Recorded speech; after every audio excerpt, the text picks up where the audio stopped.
Bien, me da gusto verles aquí. Faltan algunos, pero pues ya llegarán.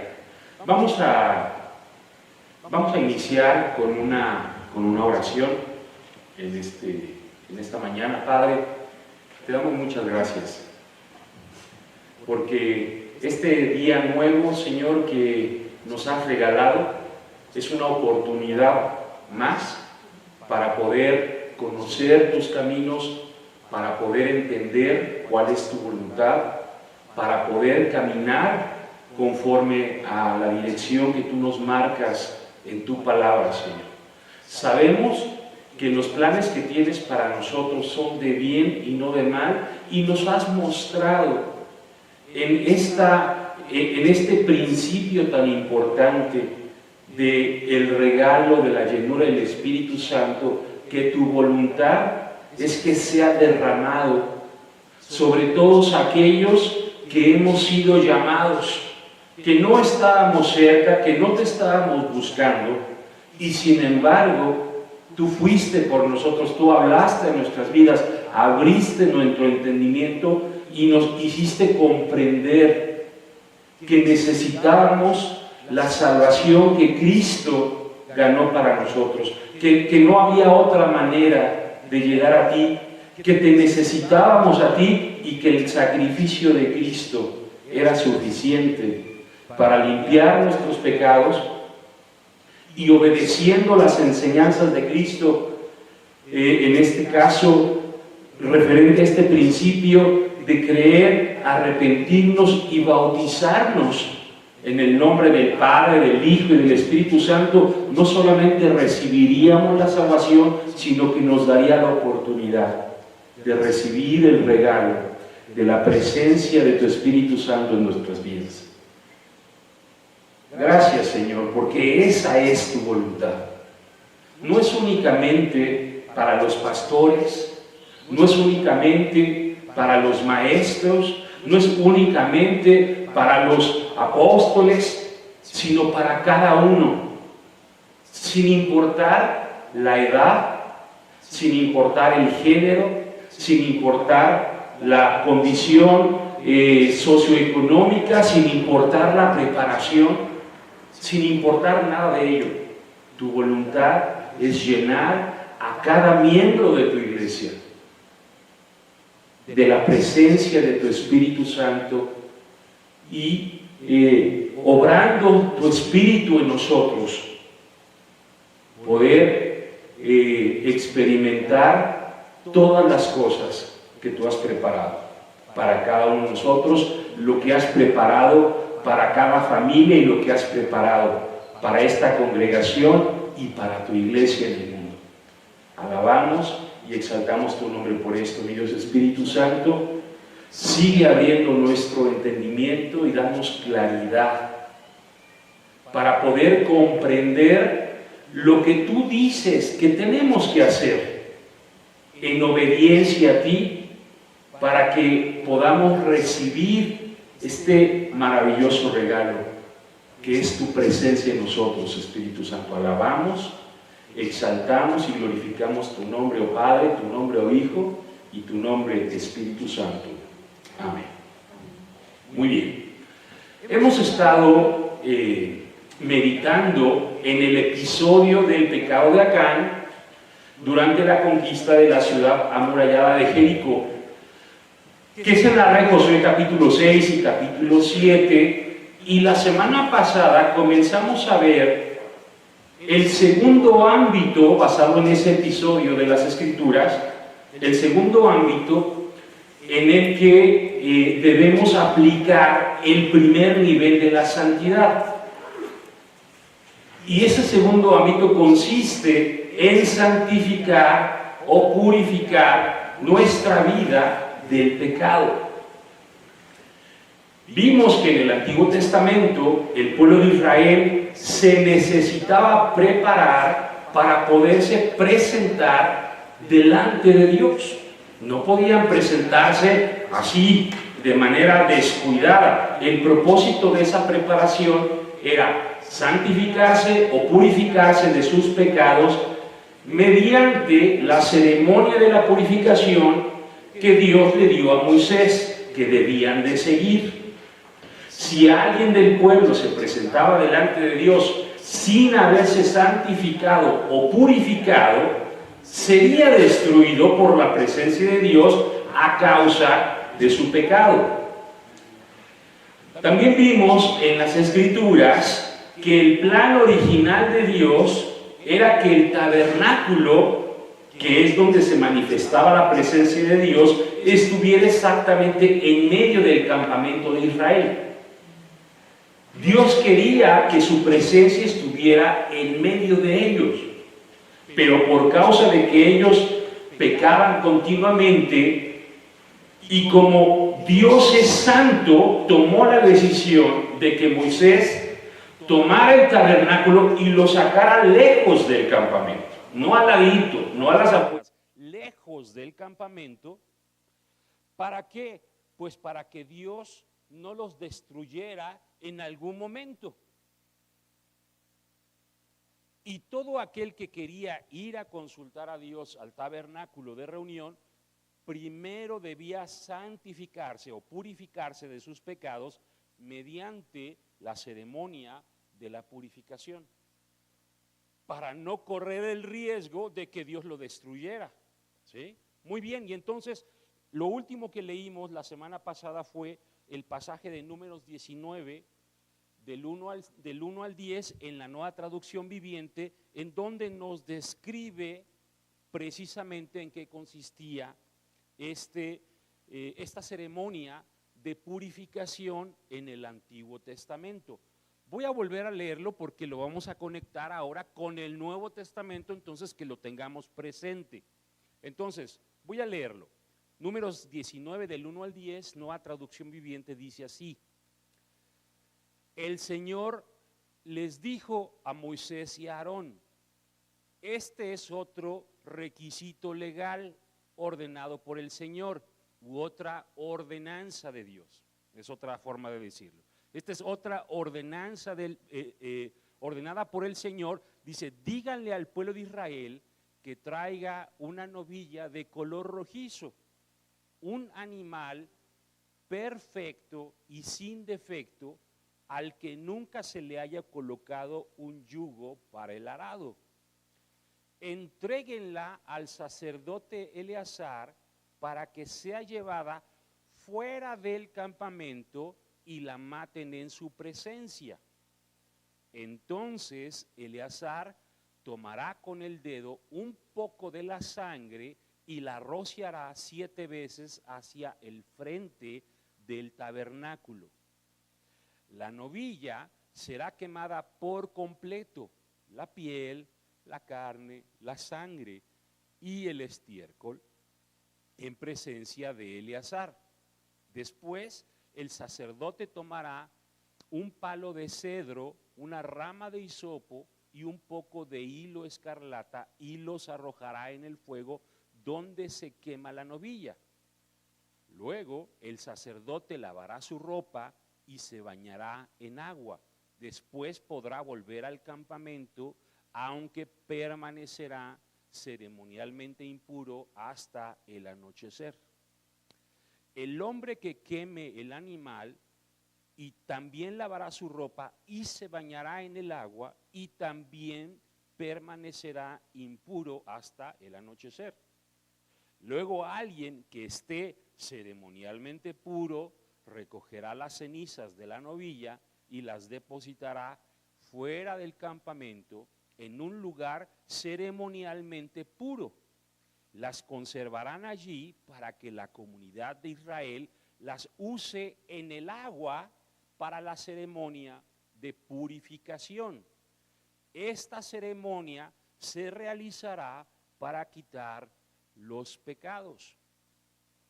El hombre que recoja las cenizas de la novilla también lavará su ropa y quedará ceremonialmente impuro hasta el anochecer. Dice: esta será una ley perpetua para los israelitas y para todo extranjero que vivan entre ellos. Muy bien, esta es la ceremonia de la purificación que era para quitar el pecado del pueblo. Estas cenizas se mezclaban en el agua y ellos se lavaban con esa agua, y mediante esta ceremonia Dios les limpiaba, los purificaba de sus pecados, y entonces sí podían presentarse delante de la presencia de Dios. Entonces, en cada parte de las Escrituras que hable de que el pueblo se tenía que purificar, era esto: tomaban estas cenizas, que no eran de cualquier novilla, era de una vaca rojiza, con todo el procedimiento, que había sido resguardada precisamente para esta ceremonia. Se lavaban, cada quien iba y tomaba pedía para que le dieran de esa ceniza, y con ella se purificaban, ¿sí? Muy bien. Ahora veamos la purificación en el Nuevo Testamento, y cómo lo que Cristo y cómo lo que se hacía en el Antiguo Testamento era un símbolo de la obra de Cristo. No voy a ser muy exhaustivo, ni voy a mencionar todos los pasajes en la Escritura que nos hablan de esto. Voy a mencionar algunos ejemplos para que veamos que está hablando de la misma ceremonia. Hebreos capítulo 13, versículos del 11 al 12, en la Nueva Versión Internacional, dice de esta manera. Hebreos 13, del 11 al 12, dice: porque el sumo sacerdote introduce la sangre de los animales en el lugar santísimo como sacrificio por el pecado, pero los cuerpos de esos animales se queman fuera del campamento, como lo vimos en la ceremonia de la purificación. Verso 12: por eso también Cristo, para santificar al pueblo mediante su propia sangre, sufrió fuera de la puerta de la ciudad. Esa era parte de la instrucción, que el sacrificio tenía que ser consumido, ofrecido y consumido fuera del campamento. Y Cristo fue sacrificado fuera de la ciudad. Muy bien, ahora veamos Hebreos capítulo 9, versículo 13 y 14, también en la Nueva Versión Internacional. Dice así: la sangre de machos cabríos y toros, y mira lo que dice aquí, y las cenizas de una novilla rociada sobre personas impuras, las santifican, de modo que quedan limpias por fuera. Ese procedimiento, esa ceremonia, esto es importante, todo lo que se hacía en el Antiguo Testamento era un símbolo de lo que Cristo iba a hacer.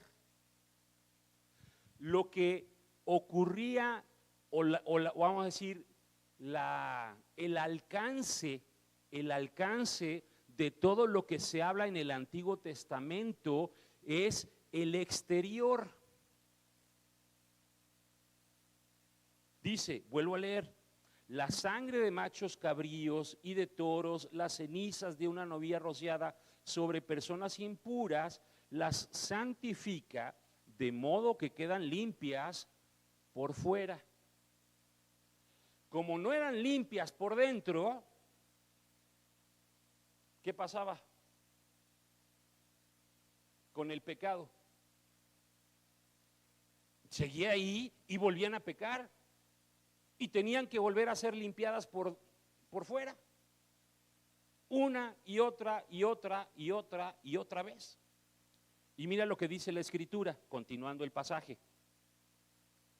versículo 14: si esto es así, dice, cuánto más la sangre de Cristo, quien por medio del Espíritu eterno se ofreció sin mancha a Dios, purificará nuestra conciencia de las obras que conducen a la muerte, a fin de que sirvamos al Dios viviente. La obra de Cristo no se queda por fuera, sino que va al interior. Pero aquí está comparando la ceremonia de purificación con el sacrificio de Cristo, ¿sí o no? Aquí lo está diciendo, porque nos hace referencia a esa ceremonia que leímos, que acabamos de leer, de la ceremonia de purificación. Dice, pero la obra de Cristo no se queda afuera, sino que va adentro. El alcance de la obra de Cristo entra, es desde el interior. Muy bien. Ahora leamos lo que dice Apocalipsis, capítulo 7, versículo 9, después 13 y 14, en la Reina Valera, revisión 60. Dice de esta manera. Apocalipsis 7, versículo 9 y 13 y 14. Aquí está el apóstol Juan en una visión, en una revelación del tiempo del fin, y en un momento en este capítulo dice que ocurre esto, dice, después de esto miré, y he aquí una gran multitud, la cual nadie podía contar, de todas naciones y tribus y pueblos y lenguas, que estaban delante del trono y en la presencia del Cordero, dice, vestidos de ropas blancas y con palmas en sus manos. Y de ahí me saltó al versículo 13, que dice así, entonces uno de los ancianos habló diciéndome, estos que están vestidos de ropas blancas, ¿quiénes son y de dónde han venido? Y el verso 14 dice, yo le dije, Señor, tú lo sabes. Y él me dijo, estos son los que han salido de la gran tribulación, dice, y han lavado sus ropas y las han emblanquecido en la sangre del Cordero. Lo que antes se hacía con esa agua mezclada con las cenizas de esa vaca rojiza que había sido ofrecida, sacrificada y quemada en las condiciones que describe el Antiguo Testamento, dice, ahora lo hace la sangre de Cristo. Y entonces resulta que nosotros necesitamos limpiarnos, ya no con esa agua, con esas cenizas de esa vaca rojiza, sino que ahora es la sangre de Cristo la que nos limpia y nos purifica. ¿Quiénes son los que Juan vio a esas multitudes que no podía nadie contar y que Juan no sabía quiénes eran ni de dónde habían venido, y que el anciano que le estaba revelando, que le estaba explicando las cosas que le estaba viendo, le dijo, vuelvo a leer, y él me dijo, estos son los que han salido de la gran tribulación y han lavado sus ropas y las han emblanquecido en la sangre del Cordero. Si alguien que no hizo, aunque supo de Cristo, aunque se congregó, aunque participó en alguno o en muchos servicios durante algún tiempo o mucho tiempo en su vida, que no se purificó en la sangre de Cristo, ¿va a estar ahí o no va a estar ahí? Pues no, no va a estar ahí. ¿Por qué? Porque esta visión era, vuelvo a leer el versículo 9, después de esto miré y he aquí una gran multitud, la cual nadie podía contar, de todas las naciones, tribus, pueblos y lenguas, que estaban delante del trono. ¿De quién? De Dios y del Cordero. Y entonces Dios y el Cordero son santos. ¿Y cómo tenían que estar aquellos que pudieran estar en la presencia de Dios? Santos. Porque de otra manera no iban a estar. No se puede estar en la presencia de Dios. Hay quien piensa equivocadamente que, es que mira, mientras estemos aquí en la tierra, pues vamos a pecar. Pero cuando Cristo venga, entonces Él nos va a perfeccionar. No, dice, estos que están aquí es porque en vida, aquí en la tierra, y estaban no solamente aquí en la tierra, sino en el momento más difícil de la época de la humanidad, que era la gran tribulación, y estaban con sus vestiduras como blancas y resplandecientes. Su vida estaba purificada y santificada aquí en la tierra, no allá, aquí en la tierra. Porque lo hicieron aquí en la tierra, es que pudieron estar en la presencia de Dios, o podrán, porque esto no ha ocurrido. Esto fue una visión del futuro. Es porque van a poder estar en la presencia de Dios, que es santo, en la presencia de Cristo, que es santo. Y por supuesto, el Espíritu Santo, ¿cómo es? Santo. Solamente aquellos que se purificaron aquí. El que no se purificó aquí no va a estar en la presencia de Dios en su gloria. Va a estar apartado de la presencia de Dios y de su gloria por la eternidad. Porque no se santificó aquí. Aquí es donde necesitamos santificarnos. Aquí, en esta vida, en este tiempo, en nuestras circunstancias. La maldad cada día se aumenta más, ¿sí o no? Cada vez está peor la situación.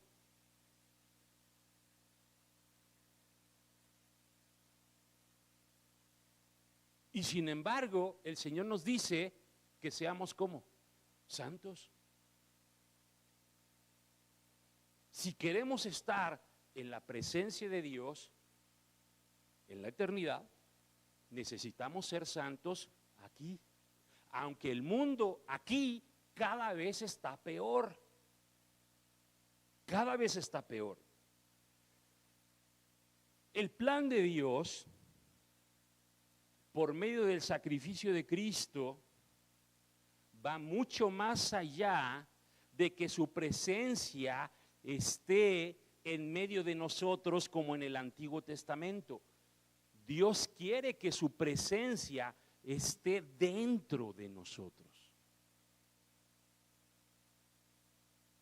Dijimos, todo lo que ocurría, o el alcance de todo lo que se hacía en el Antiguo Testamento, ya lo acabamos de leer, era en el exterior o en el interior.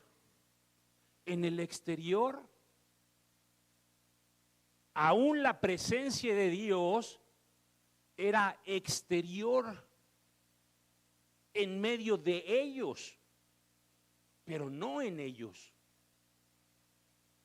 Solamente en algunos que Dios elegía, la presencia de Dios estaba en ellos, pero en el resto del pueblo no estaba en ellos. Dios quería moverse y estar en medio de ellos, era externo. Pero cuando Cristo viene, dice que todo lo que se hacía en el Antiguo Testamento era una sombra de lo que habría de venir o de lo que habría de ocurrir ahora en Cristo. De tal manera que el impacto de la obra de Cristo no se iba a quedar afuera, sino que iba a impactar el interior de cada uno de nosotros, que recibiéramos el sacrificio y la obra de Cristo y que obedeciéramos las instrucciones de Cristo. El impacto no iba a quedar fuera, iba a ser interno. Por eso Juan capítulo 14 del 15 al 17, en la Nueva Biblia Viva, Cristo les está diciendo a sus discípulos. Juan 14 del 15 al 17, Nueva Biblia Viva, dice: si ustedes me aman, obedecerán mis mandamientos. Y yo le pediré al Padre y Él les enviará otro Consolador para que siempre esté con ustedes. El Espíritu de verdad, el mundo no lo puede recibir porque no lo ve ni lo conoce, dice, pero ustedes sí lo conocen porque vive con ustedes y estará en ustedes. Juan capítulo 14, del 15 al 17. Entonces, ya hace bastante tiempo ya analizamos en detalle este pasaje. ¿Cómo que ellos conocían al Espíritu? Y en su momento vimos en detalle que lo que ocurría era que la obra que Cristo estaba haciendo con ellos era exactamente lo mismo que la obra que el Espíritu Santo quiere hacer con nosotros. Y que como Cristo estaba lleno del Espíritu Santo, por eso Cristo les dijo, el mundo no conoce al Espíritu Santo, pero ustedes sí lo conocen. ¿Por qué? Porque me conocen a mí. En otro pasaje, no recuerdo si fue Pedro o Juan, que le dijeron a Cristo, muéstranos al Padre. ¿Sí se acuerdan? ¿Y qué le contestó Cristo? ¿Cómo que muéstrenme al Padre? Pues el que me conoce a mí, el que me ha visto a mí, ¿a quién ha visto? Al Padre. ¿Por qué? Porque la obra que yo hago es la obra que el Padre me envió a hacer. No estoy haciendo mi voluntad. ¿Cómo me dices? Creo que sí fue Juan que le dijo, ¿cómo me dices que les muestre al Padre y les basta? Pues me están viendo a mí. Ok, muchas gracias, Felipe. Ok, Felipe entonces fue el que le dijo en el Evangelio de Juan, pero fue Felipe. Muy bien. Entonces, vemos cómo Cristo les dice, el que me ha visto a mí ha visto al Padre. Y en este versículo de Juan 14 les dice, ustedes conocen al Espíritu porque ¿a quién conocían? A Cristo. Ustedes conocen al Espíritu, ya saben lo que hace el Espíritu. ¿Por qué? Porque el que me dirige a mí es el Espíritu. De manera perfecta, de manera completa, de manera permanente, Cristo era dirigido por el Espíritu Santo. Dicen, por eso Cristo les dijo, por eso ustedes lo conocen, porque me conocen a mí. Y dice, y está en medio de ustedes. ¿Por qué? Porque yo estoy con ustedes y yo estoy lleno del Espíritu Santo haciendo la obra del Espíritu. Y cuando yo me vaya, el Espíritu va a venir y no solamente va a estar con ustedes, ahorita está con ustedes, yo estoy con ustedes. Por eso el Espíritu está con ustedes, pero no está dentro de ustedes. Pero cuando yo me vaya, cuando yo haya entregado mi vida y regrese al Padre, a la gloria que siempre tuve con el Padre, entonces yo rogaré al Padre para que envíe el Espíritu Santo, otro Consolador, el que no solo va a estar con ustedes, va a estar dentro de ustedes.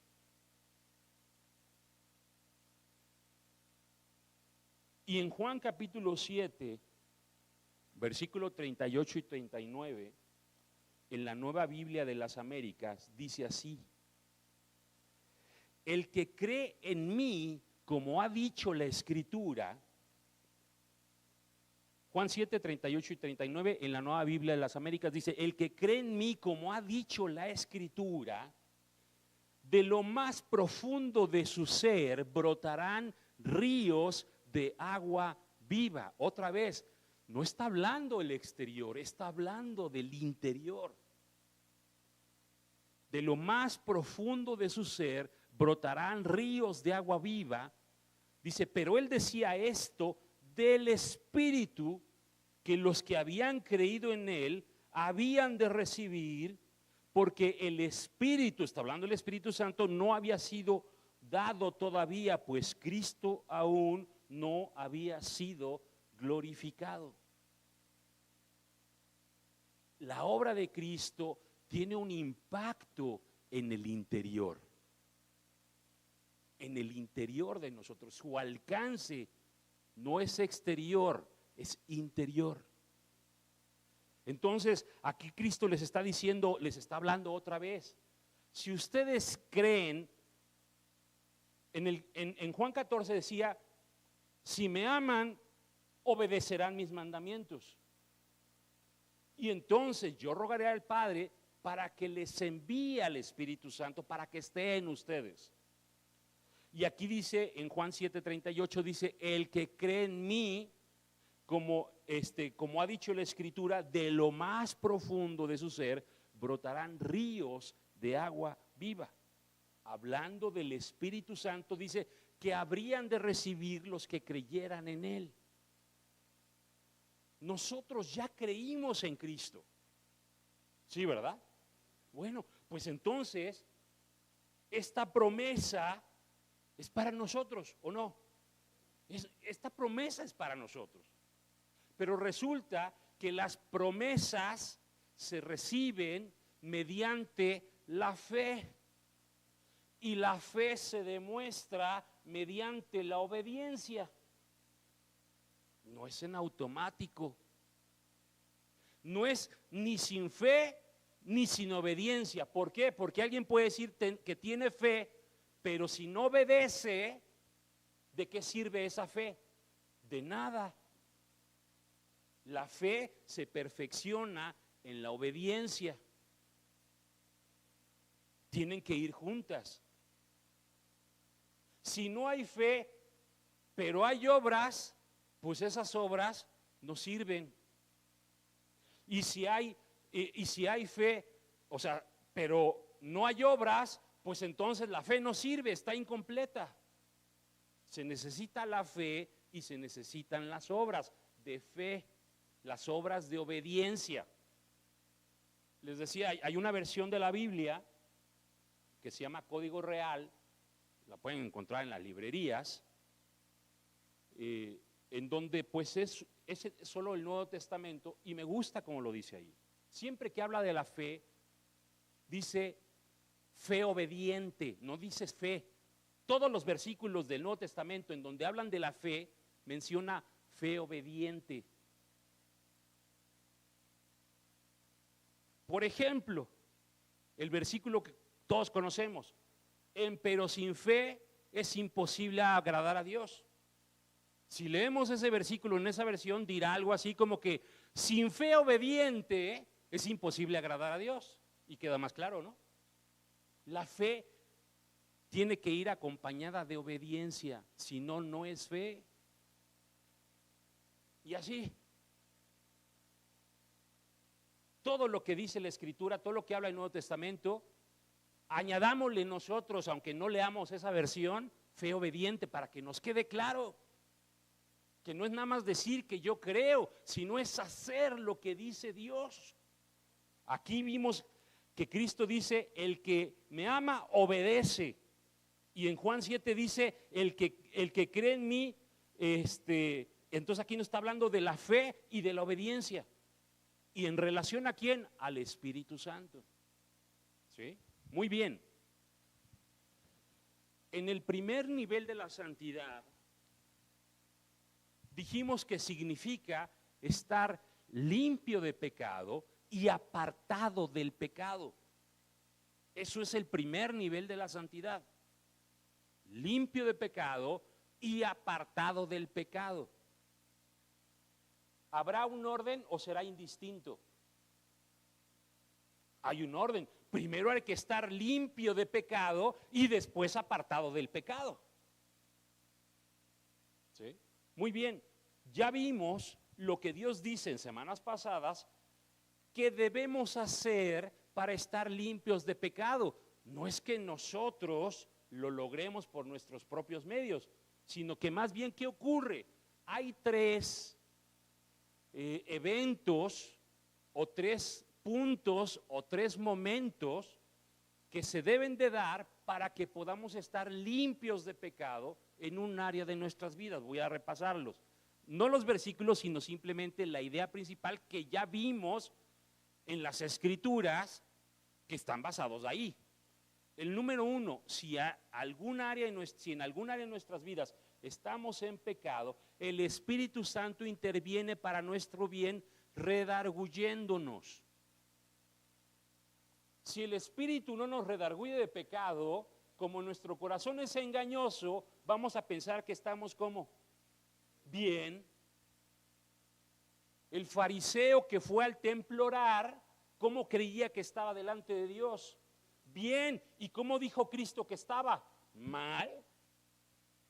Entonces, para que podamos estar limpios de pecado en un área de nuestra vida, necesitamos que el Espíritu Santo obre en nuestro bien, redarguyéndonos de pecado. Si no, vamos a estar ciegos a nuestro propio pecado. Entonces se tiene que dar eso. ¿Eso quién lo hace? El Espíritu Santo. No lo podemos hacer nosotros, número uno. Número dos, cuando el Espíritu Santo nos redarguye de pecado, tenemos dos alternativas: encubrirlo o confesarlo. Esa acción, ¿quién la hace? Nosotros. No, yo puedo decir, no, o sea, no, las cosas no fueron así, o no, no es así, o no, yo no hice eso, o no, eso no es lo que pasó. Podemos encubrirlo o podemos confesarlo.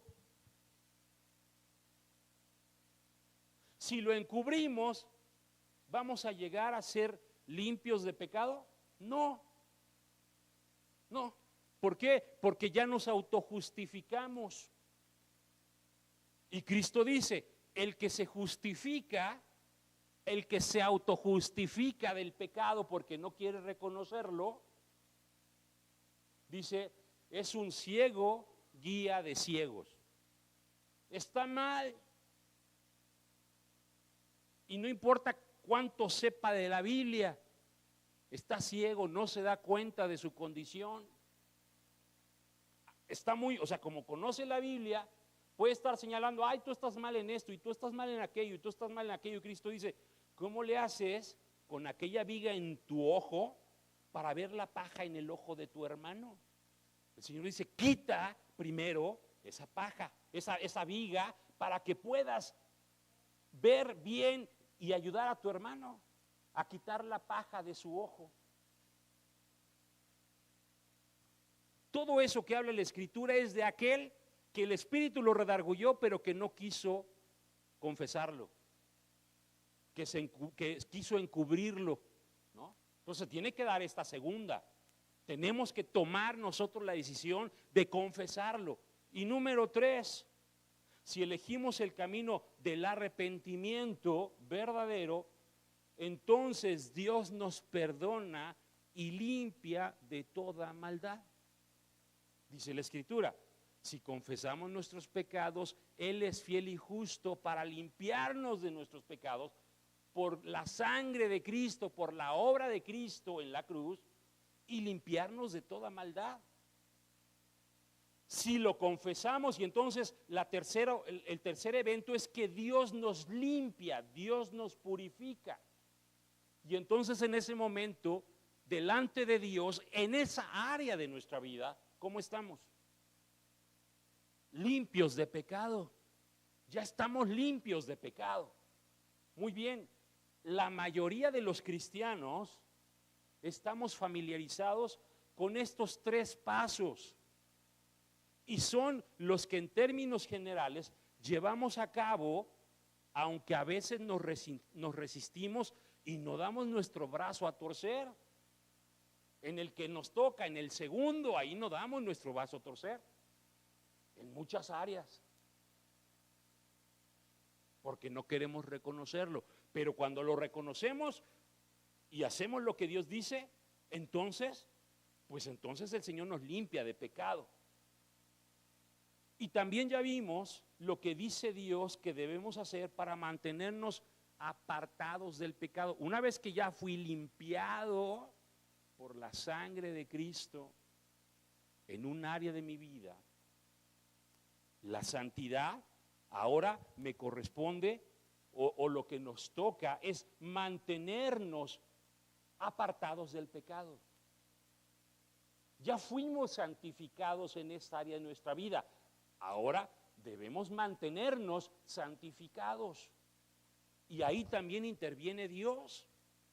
Y ahí también nosotros tenemos que tomar decisiones, y ya vimos cuáles son. El paso 4 es: a nosotros nos corresponde mantenernos en el primer nivel de la santidad, es decir, mantenernos alejados del pecado. Dice Proverbios: el que encubre sus pecados no prosperará, pero el que los confiesa y se aparta alcanzará misericordia. A nosotros nos toca confesarlo y nos toca apartarnos. Si nosotros nos mantenemos alejados del pecado, invariablemente, tarde o temprano, el enemigo nos va a tentar para que volvamos a caer en ese mismo pecado, y cuando llegue el momento, otra vez Dios va a volver a intervenir en nuestro favor. ¿Por qué? Porque Dios no va a permitir que seamos tentados más de lo que podamos soportar, y nos va a dar una vía de escape. El enemigo nos pone la trampa y Dios limita la intensidad de esa tentación y nos da una vía de escape. Eso lo hace Dios. Pero ¿quién tiene que elegir? Yo. Ese es el sexto paso. Pero a nosotros nos corresponde huir de la tentación por la vía de escape que Dios nos va a proveer. Nos toca a nosotros, otra vez, no lo podemos hacer solos. Necesitamos la ayuda de Dios, ¿sí? Y aquí una pregunta: ¿por qué recurrentemente fallamos en este objetivo de mantenernos apartados del pecado? Porque los primeros 3 pasos, pues los hacemos continuamente. A veces nos tardamos en alguna área, pero decimos: híjoles, otra vez volví a fallar, Señor, perdóname. Y le decimos: Señor, ayúdame, ya no quiero seguir viviendo igual. Y otra vez el Señor nos perdona, pero fallamos en mantenernos limpios del pecado. ¿Cómo sabemos si estamos fallando? Pues si continuamente tenemos que estarnos arrepintiendo de la misma clase de pecados, pues estamos fallando en mantenernos libres de pecado o apartados del pecado, ¿sí o no? Si yo me arrepiento una vez de un pecado que el Espíritu me redarguye, yo lo reconozco, me arrepiento, el Señor me limpia, y nunca más vuelvo y me mantengo apartado del pecado, aunque el enemigo me tiente, pues entonces ya no me tengo que volver a arrepentir de ese pecado. Pero si resulta que es cuestión de días o de semanas o de meses en donde otra vez vuelvo a reincidir y otra vez y otra vez y otra vez, ¿en qué estoy fallando? ¿Será que Dios está fallando en perdonarme y en limpiarme? No, yo estoy fallando en que no me estoy apartando del pecado. Y para que podamos entender esto, de qué es lo que nos pasa, esto es como cuando en la escuela llegamos a un examen sin habernos preparado adecuadamente, sin haber puesto atención a las clases, sin haber hecho las tareas que nos dejaron relativo a esas clases y sin haber estudiado. ¿Qué va a pasar cuando llegue el examen? Pues vamos a reprobar. No importa si es mañana, no importa si es la semana que entra, no importa si es el mes que entra. Cuando llegue el examen, es un hecho que vamos a ¿qué? A reprobar. ¿Por qué? Porque no estamos preparados para el examen. Pues resulta que es exactamente lo mismo con la tentación. ¿Por qué fallamos y fallamos y fallamos y fallamos? Porque no llegamos preparados cuando llega el momento de la tentación. Cuando llega el examen, que es la tentación, no estamos preparados. Y entonces no importa cuando llegue la tentación, cuando llegue el resultado siempre es el mismo. Volvemos a caer en ella. Dice Santiago capítulo 1, versículo del 13 al 15 en la Nueva Versión Internacional. Santiago 1, del 13 al 15, Nueva Versión Internacional, dice así: que nadie al ser tentado diga, es Dios quien me tienta, porque Dios no puede ser tentado por el mal, ni tampoco tienta a él a nadie. Todo lo contrario. El diablo es el que nos tienta, ¿y qué hace Dios? Nos da ¿qué? La salida, nos da la vía de escape. Entonces Dios no nos tienta, sino todo lo contrario. Dios nos da la vía para que podamos salir de esa tentación, para que podamos huir de esa tentación. Dice, verso 14 otra vez, todo lo contrario. Dice, y vuelve a explicar, cada uno es tentado cuando sus propios malos deseos lo arrastran y seducen. ¿Por qué algo es tentación para mí que a lo mejor no es tentación para ti? Porque mis deseos no son los mismos, mis malos deseos no son los mismos que tus malos deseos. Mis malos deseos son los que me hacen vulnerable a la tentación. Tus malos deseos es lo que te hace a ti vulnerable a la tentación. Y entonces eso que está dentro de nosotros, necesitamos prepararnos para que cuando seamos tentados, porque tarde o temprano vamos a ser tentados, podamos estar preparados para poder huir de la tentación. Dice, todo lo contrario, cada uno es tentado cuando sus propios malos deseos lo arrastran y seducen. Y aquí nos da la clave, verso 15, luego cuando el deseo ha concebido, engendra el pecado. El deseo está ahí, latente. Pero cuando ese deseo, cuando le permitimos a ese deseo dominarnos, resulta que el pecado es concebido. Todavía no se materializa, pero ya fue concebido. Vuelvo a leer. Luego, cuando el deseo ha concebido, engendra al pecado. Todavía no se manifiesta, pero el pecado ya está dentro de nosotros. No solo en el mal deseo, el pecado ya está dentro de nosotros. ¿Y qué ocurre cuando el pecado ya está dentro de nosotros? Dice, y el pecado, una vez que ha sido consumado, da a luz la muerte. ¿Cuándo se consuman los pecados? ¿En qué momento? En el momento de la tentación. Si yo llego a la tentación con pecado concebido en mi corazón, ¿qué va a pasar? Pues voy a caer en la tentación, ya llegué derrotado, ya no importa cuándo llegue la tentación, en un día, en una semana, en un mes, en un año. Como no estoy preparado, llego a la tentación y ya estoy derrotado. ¿Por qué? Porque el pecado ya ha sido concebido dentro de mí. Pues cuando se me presente la oportunidad, ese pecado que ya está dentro de mí simplemente va a ser consumado. Ya estamos perdidos. Cuando no nos apartamos completamente del pecado, cuando no estamos alerta ni estamos preparados para huir de la tentación, antes de que llegue a nuestra vida. Esto es lo importante. ¿Cuándo me tengo que preparar? No me puedo preparar en el examen, ¿verdad? Hablando de la escuela. ¿Cuándo me tengo que preparar para el examen? Antes del examen, no cuando ya estoy en el examen. Porque quererme preparar dentro del examen es copiar. Y si me ven copiando, voy a reprobar el examen y a lo mejor hasta me expulsan. Bueno, con la tentación no se puede copiar.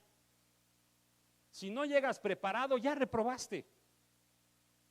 Oye, pero que Dios falló en poner la salida. No, pero me voy a ir derechito a la tentación.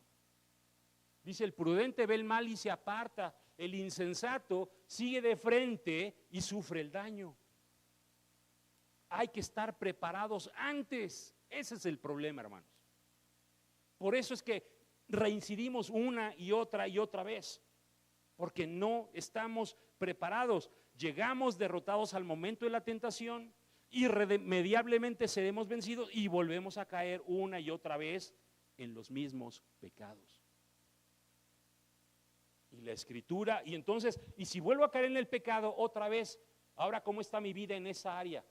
¿Estoy en santidad o estoy en inmundicia? En inmundicia, otra vez estoy en inmundicia. Y los que están en la presencia de Dios están santos, limpios, puros, sin mancha y sin arruga. Aquí en la tierra, no allá, aquí. Y si yo aquí estoy santo un tiempo y vuelvo a caer en pecado y otra vez estoy en inmundicia y otra vez batallo para reconocerlo y otra vez después de un tiempo lo reconozco y me arrepiento y otra vez soy santo, pero no estoy preparado. Cuando llega la tentación, porque va a llegar y no estaba preparado, vuelvo a reprobar y otra vez estoy en inmundicia y así vez tras vez, tras vez, tras vez. ¿Eso es vivir en santidad? No, eso no es vivir en santidad. No, pero es que la palabra dice que si confesamos los pecados, sí, esa es la mitad.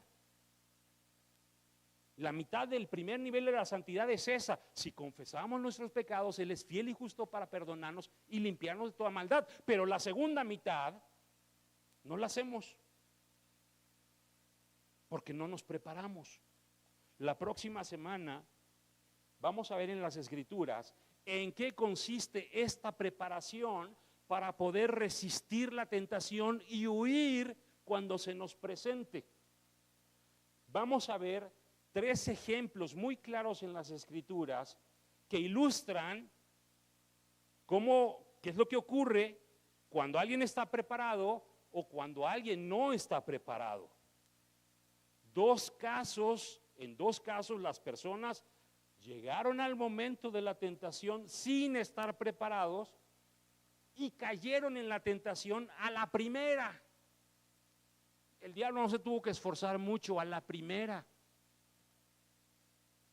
Y en el otro caso, la persona estaba totalmente preparada y no cayó en la tentación, aunque fue tentada en muchas ocasiones en esa misma área de su vida.